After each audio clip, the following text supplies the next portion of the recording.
தாய் தமிழ் உறவுகளுக்கு வணக்கம். சிபிஐயிடம் வசமாக சிக்கினார் நடிகர் விஜய் என்ற தலைப்பில் இந்த காணொளியை காண்கிறோம்.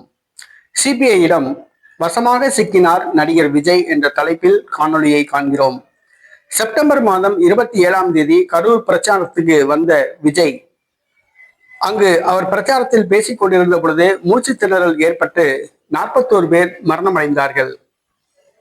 இதுவரை நடிகர் விஜய் மரணமடைந்தவர்களுடைய வீடுகளுக்கு செல்லவில்லை என்பது குறிப்பிடத்தக்கது. அவர் தீவிர பிரச்சாரத்தில் சுற்றுப்பயணம் செய்து வருகிறார். ஆட்சியை பிடிக்க வியூகங்கள் வகுத்து வருகிறார்.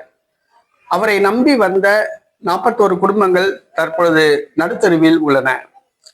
இந்த வழக்கு சிபிஐக்கு மாற்றப்பட்டது. சிபிஐ இந்த வழக்கை விசாரித்து வருகிறது. இந்த சூழ்நிலையில் நடிகர் விஜய்க்கு சம்மன் அனுப்பப்பட்டது.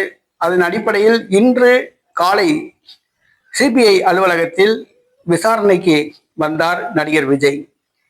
அவருக்கு போதுமான சிஆர்பிஎஃப் பாதுகாப்புகள் ஏற்பாடு செய்யப்பட்டன.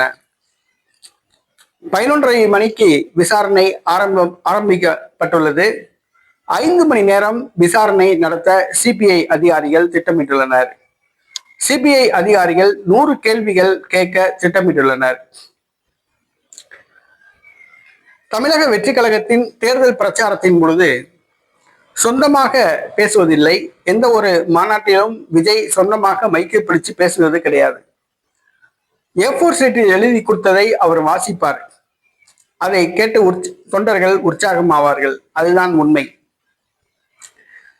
பிரச்சாரத்தில் பேசும் பொழுதே சொந்தமாக பேசக்கூடிய சொந்த புத்தி அவருக்கு கிடையாது.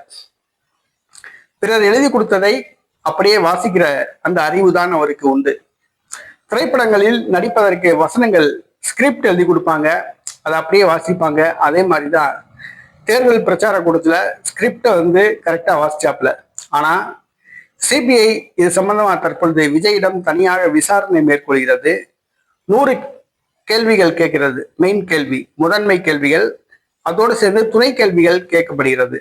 ஏறத்தாழ 11:30 மணிக்கு இந்த கேள்விகள் ஆரம்பிக்கும். 5 மணி நேரம் விசாரணை நடத்தப்படும் என்று கூறப்படுகிறது. சிபிஐ கேட்கப்படவுள்ள 100 கேள்விகள் எது என்று நடிகர் விஜய்க்கு தெரியாது. நடிகர் விஜயை மட்டும் தனியாக மறுத்து சிபிஐ அதிகாரிகள் இந்த கேள்வியை கேட்கிறார்கள்.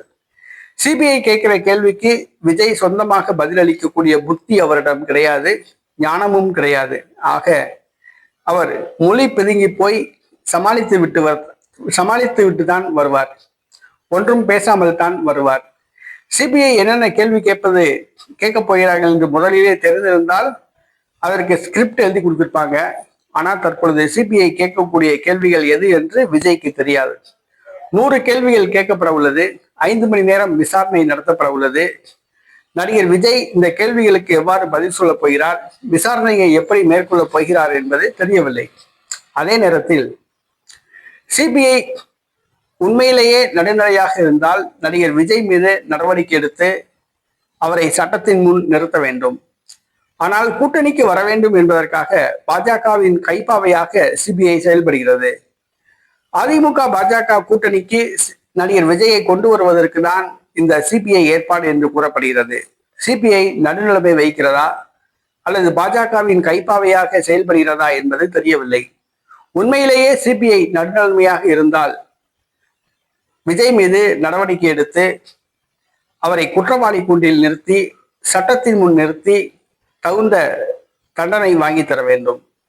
ஆனால் சிபிஐ நடுநிலை தவறிவிட்டதா, நடுநிலையாக உள்ளதா என்பது தெரியவில்லை. பொறுத்திருந்து பார்ப்போம்.